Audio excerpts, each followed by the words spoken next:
ଆଜିର ପ୍ରଥମ ପ୍ରଶ୍ନଟି କେଉଁ ଦେଶ ଶିକ୍ଷା କ୍ଷେତ୍ରରେ ନମ୍ବର 1ରେ ରହିଛି? ଏହାର ସଠିକ୍ ଉତ୍ତରଟି କାନାଡ଼ା। ଭାରତର କେଉଁ ରାଷ୍ଟ୍ରପତି ଖବରକାଗଜ ବିକୁଥିଲେ? ଏହାର ସଠିକ୍ ଉତ୍ତରଟି ଏପିଜେ ଅବଦୁଲ କଲାମ। ପରବର୍ତ୍ତୀ ପ୍ରଶ୍ନଟି ଭାରତର କେଉଁଠାରେ ସୁନା ଖଣି ରହିଛି? ଏହାର ସଠିକ୍ ଉତ୍ତରଟି କର୍ଣ୍ଣାଟକ। ପରବର୍ତ୍ତୀ ପ୍ରଶ୍ନଟି ଦୁନିଆରେ କେଉଁ ଦେଶ ଅଧିକ ସୌରଶକ୍ତିର ବ୍ୟବହାର କରିଥାଏ? ଏହାର ସଠିକ୍ ଉତ୍ତରଟି ଚୀନ। ଭାରତର କେଉଁ ସ୍ଥାନରେ ସର୍ବପ୍ରଥମେ ସୂର୍ଯ୍ୟୋଦୟ ହୋଇଥାଏ? ଏହାର ସଠିକ୍ ଉତ୍ତରଟି ଅରୁଣାଚଳ ପ୍ରଦେଶ।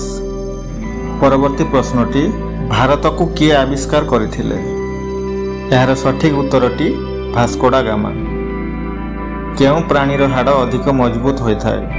ଏହାର ସଠିକ୍ ଉତ୍ତରଟି ବାଘ। ପରବର୍ତ୍ତୀ ପ୍ରଶ୍ନଟି ଏମିତି କେଉଁ ପକ୍ଷୀ ଅଛି ଯିଏ ପଥରକୁ ମଧ୍ୟ ଖାଇଥାଏ? ଏହାର ସଠିକ୍ ଉତ୍ତରଟି ଓଟପକ୍ଷୀ।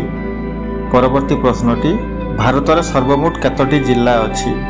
ଏହାର ସଠିକ୍ ଉତ୍ତରଟି 735ଟି ଜିଲ୍ଲା।